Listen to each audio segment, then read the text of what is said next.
Bab 16 Novel Kaisar Naga Abadi. Terbungkus api, namun berjalan-jalan di taman untukku. Baiklah, ini waktunya menguji tekad, Lu Yunfeng mengumumkan.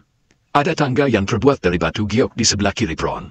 Itu adalah Flaming Steps, yang terdiri dari 9 langkah. Itu diproduksi oleh seorang pengrajin ahli yang disewa oleh keluarga Lu dengan banyak uang. Itu adalah perangkat yang aneh, dengan tulisan rumit terukir di permukaannya.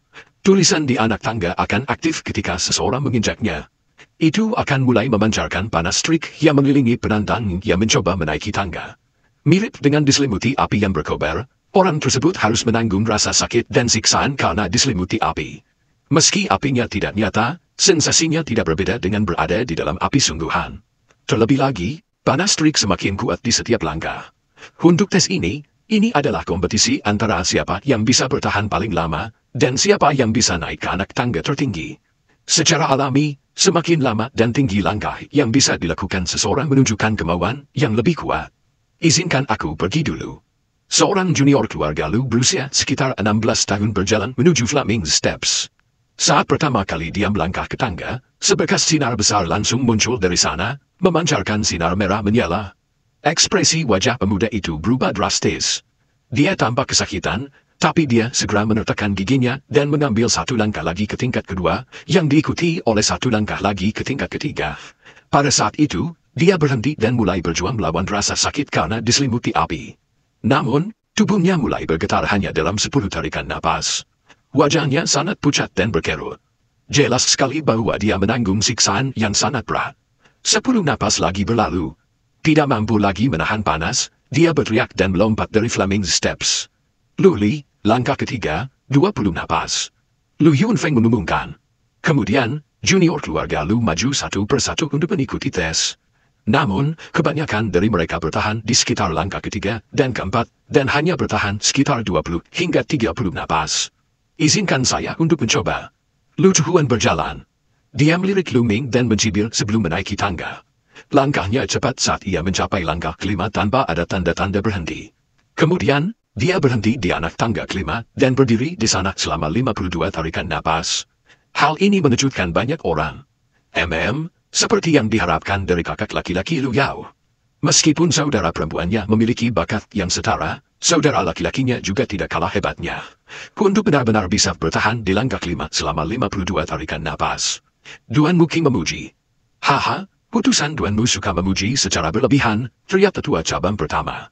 Lu Chuan tersenyum puas. Kemudian, tes dilanjutkan. Ada beberapa orang yang memiliki kemauan kuat, 2 di antaranya tidak kalah dengan Lu Chuan. Yang satu bertahan di langkah kelima selama 52 tarikan napas, sementara yang lain bertahan selama 55 tarikan napas.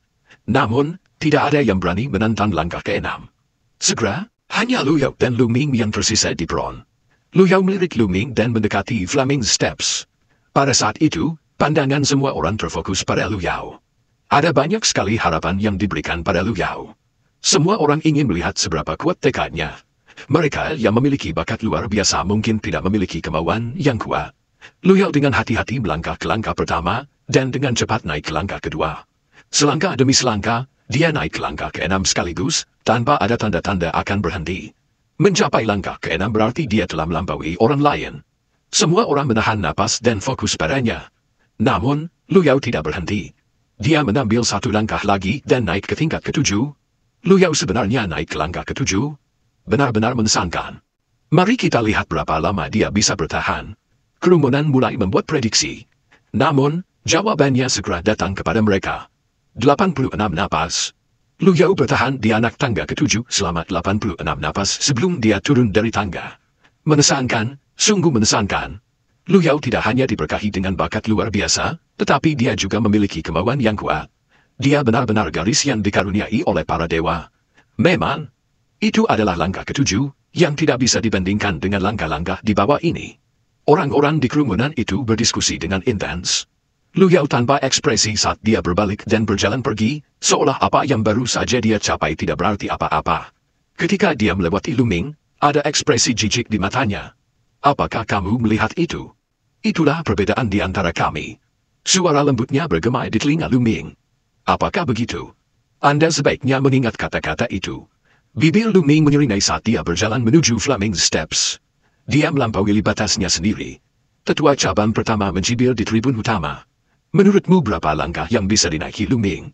Lu Chuhuan bertanya kepada anak-anak muda lainnya sambil tersenyum di drone. Dari caraku melihatnya, ini paling banyak akan menjadi langkah kedua. Kurang dari 10 napas pada langkah kedua, menurutku. Beberapa pemuda lainnya tertawa. Saat kata-kata itu keluar dari mulut mereka, senyuman mereka membeku di tempatnya saat mata mereka melebar tanpa sadar. Pada saat itu, Lu Ming telah menaiki langkah kedua. Dia berjalan ke langkah ketiga tetapi tampaknya tidak memiliki niat untuk berhenti saat dia naik satu langkah lagi ke langkah keempat. Langkah kelima menyusul, dan langkah keenam berikutnya. Lu Ming tidak berhenti setelah dia mencapai langkah ketujuh. Dia mengangkat kakinya dan berakhir di langkah ke-8. Namun, itu bukanlah tujuan Lu Ming. Saat itu, dia mengangkat kakinya dan mengambil satu langkah lagi. Di tengah kerumunan, hati semua orang terangkat seiring dengan kaki Lu Ming. Kemudian, ia selaras dengan kaki Lu Ming saat ia mencapai tingkat ke-9. Yang terjadi selanjutnya adalah keributan yang menggelegar. Kebaikan. Lu Ming naik ke langkah ke-9. Bagaimana mungkin ini bisa terjadi? Jadi bagaimana jika dia bisa sampai di sana? Intinya adalah untuk melihat berapa lama dia bisa bertahan. Akan lebih memalukan lagi jika dia tidak bisa menatasinya dan pergi dalam satu tarikan napas. Terlalu percaya diri. Itu akan menjadi pemandangan yang patut disaksikan ketika dia berubah menjadi orang bodoh karena pikirannya hancur karena tidak mampu menahan siksaan, kata tetua cabang pertama dengan dingin. Ming Hel, Tuan Muda. Tangan Liping dan Qiu Yue berkeringat di bawah platform. Mata mereka dipenuhi kekhawatiran. Namun, hiruk-pikuk penonton perlahan reda.